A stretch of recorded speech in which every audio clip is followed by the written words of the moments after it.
नमस्कार, मी रामराजे शिंदे. NDTVच्या डिजिटल प्लॅटफॉर्मवर तुमच्या सर्वांचं स्वागत. आज सुप्रीम कोर्टामध्ये महत्त्वाची सुनावणी झालेली आहे. माणिकराव कोकाटे यांना दिलासा मिळालेला आहे. परंतु हा खरंच दिलासा आहे का? सुप्रीम कोर्ट नेमकं काय म्हणालेलं आहे? माणिकराव कोकाटे यांनी नेमकी कोणती चूक केलेली आहे आणि जो आदेश दिला होता त्या आदेशामध्ये काही त्रुटी आहे का? या संदर्भामध्ये आपण जाणून घेणार आहोत. आपल्यासोबत ॲडव्होकेट इरा दुबे पाटील आहेत. इराजी, तुमचं NDTVमध्ये स्वागत अगोदर. थँक्यू. सुप्रीम कोर्टामध्ये आज हे प्रकरण आलं होतं. मला अगोदर सांगा की ही प्रकरणाची सुरुवात कशी झालेली आहे आणि कोर्ट काय म्हणाले?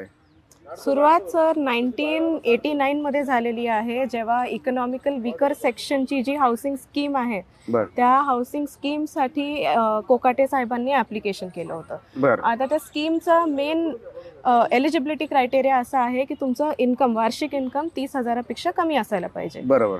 तर 89 मध्ये त्यांनी एक ॲफिडेव्हिट दिलेलं आहे. त्याच्यात त्यांचं म्हणणं आहे माझं 30,000पेक्षा कमी इन्कम आहे. पण नंतर सर अलॉटमेंट झालेला आहे त्यांना 1994 मध्ये. तोपर्यंत वार्षिक इन्कम फार वाढलेला होता. इनफॅक्ट एक नाही दोन इन्कम सोर्स होते, एकतर वकिली आणि दुसरं शेतीतून इन्कम सुद्धा होतं. तर शेतीतून जे इन्कम होतं सर ते फार वाढत गेलेलं आणि 1994, 95, 96 मध्ये ते 30,000 क्रॉस केलेलं आहे. अलॉटमेंट जी आहे सर ती 1994 ची आहे.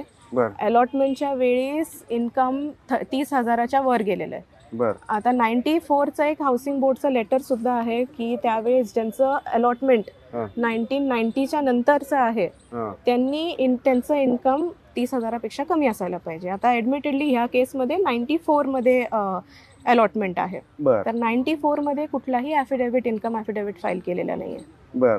तर स्टेटने काय केलंय सर, स्टेटने ह्याच्यात पुरावा, ट्रायल जी झाली मॅजिस्ट्रेट कोर्टात नाशिकमध्ये, त्यात सर एव्हिडन्स लीड झाला होता आणि त्याच्यात साखर कारखान्याचे, ते जे साखर कारखान्यात संचालक होते कोकाटे साहेब, ते अकाउंटंट जे होते त्यांना आणलं गेलं ट्रायलमध्ये आणि त्यांनी पूर्ण खुलासा केलेला आहे की कोकाटे साहेबांचं इन्कम कसं वाढत गेलं आणि साखर विक्रीतून जे त्यांचं इन्कम वाढत गेलंय ते 30,000च्या पुढे गेलेलं आहे.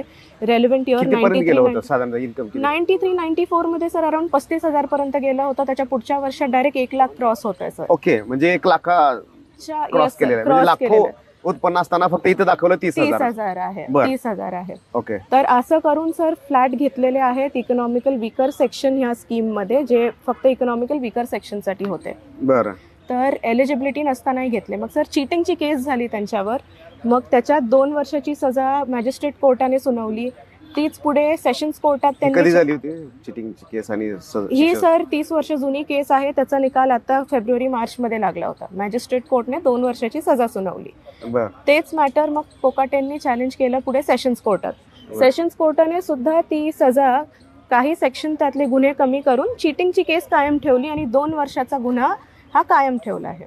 आता त्या 2 वर्षाचा रेलेव्हन्स असा आहे की जर मिनिस्टर असेल किंवा एखादा इलेक्टेड रिप्रेझेंटेटिव्ह आहे, MLA आहेत का, तर under representation of people's act जर तुमचं 2 वर्षापेक्षा जास्त जर कन्व्हिक्शन आहे तर तुम्ही डिस्क्वालिफाय होता इमिडिएटली ॲज अन MLA. आणि पुढच्या 6 वर्ष मग तुम्हाला इलेक्शन नाही. असे बरेचसे सर प्रोव्हिजन्स आहेत. किती शिक्षा? 2 वर्ष आहे ना सर. म्हणून तर हा प्रयास आहे सर त्यांचा की हायकोर्ट नंतर आता सुप्रीम कोर्टमध्ये आलेत. तर सेशन्स कोर्टने पण मॅजिस्ट्रेट कोर्टाचा 2 वर्षाचा जो शिक्षा होती ती कायम ठेवली. म्हणून तातडीने कोकाटे साहेब हायकोर्टात आले. हायकोर्टात 19 डिसेंबरला हायकोर्टने सुद्धा एंटरटेन नाही केलं. बेल जरूर दिली त्यांना, सस्पेन्शन ऑफ सेंटेन्स दिलेलं आहे, पण कन्व्हिक्शन जे आहे ते स्टे नव्हतं केलं. तर त्याच्या अगेन्स्ट आज सुप्रीम कोर्टमध्येही SLP फाईल केली. मग आज सुप्रीम कोर्टामध्ये काय काय घडलं? कारण मुद्दा होता की असं म्हणलं जातं की त्यांना अटकेपासून संरक्षण मिळणं, आमदार जे आहे तर ते पात्रतेच्या संदर्भामध्ये संरक्षण मिळणं, काय आज सुप्रीम कोर्टामध्ये काय आलं? अगोदर आर्ग्युमेंट कोण सुरू केलं? अटकेपासून तर ऑलरेडी हायकोर्टाने त्यांना संरक्षण दिलेलं आहे.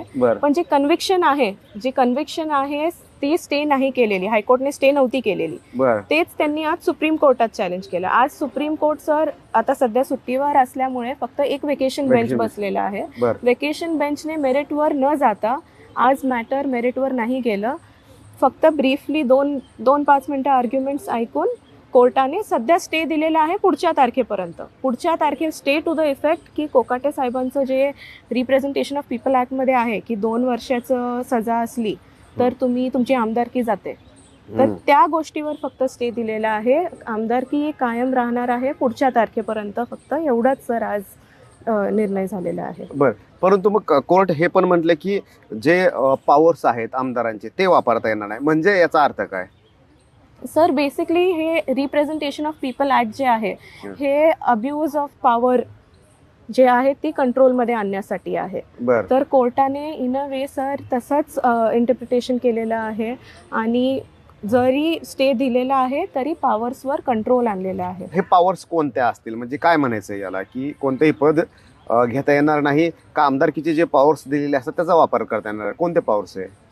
सर पुढचे पद घेता येणार नाही, कॉन्स्टिट्युशनल पोस्ट जे आहेत अजून काही घेता येणार नाही. आणि हे सर एकदम विदा मेरिटवर जाता ही इंट्रीम ऑर्डर आहे, फक्त इंट्रीम प्रोटेक्शन आहे पुढच्या तारखेपर्यंत, पुढची 4 ते 6 बरं, पण म्हणजे याचा अर्थ की महामंडळ असेल, मंत्रिपद असेल किंवा कोणतंही दुसरं संविधानिक पद असेल, या तिन्ही पदावर माणिकराव कोकाटेंना अद्याप तरी जाता येणार नाही असं म्हणायचंय का? Yes sir, yes sir. अच्छा, पण मग आता आणखीन याच्या पुढे काय होणार? कारण तुम्ही म्हणताय की मेरिटवर अजून सुनावणी झालेली नाहीये, आता फक्त ही अंतरिम आदेश देण्यात आलेला आहे. मेरिटवर सुनावणी कधी होईल आणि तुमचे मुद्दे काय असतील?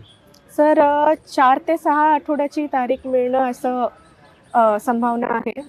तर 4 ते 6 आठवड्यांनी जेव्हा मॅटर बोर्डवर येईल त्यावेळेस आम्ही सर इंटरव्हेन्शन फाईल करत आलेलो आहोत. जिथे पण प्रॉसिक्युशन मागे राहिली आहे किंवा जे पॉवर आहे, इन्फ्लुएन्स आहे, जेव्हा तिथे जास्त अब्यूज झालेला आहे, प्रॉसिक्युशन जिथे कमजोर वाटली तिथे आम्ही सर स्टेप इन करून जनतेसाठी सर, ह्या जनतेचा लढा आहे सर, हा आमच्यासाठी कुठलाही पॉलिटिकल लढा नाही आहे.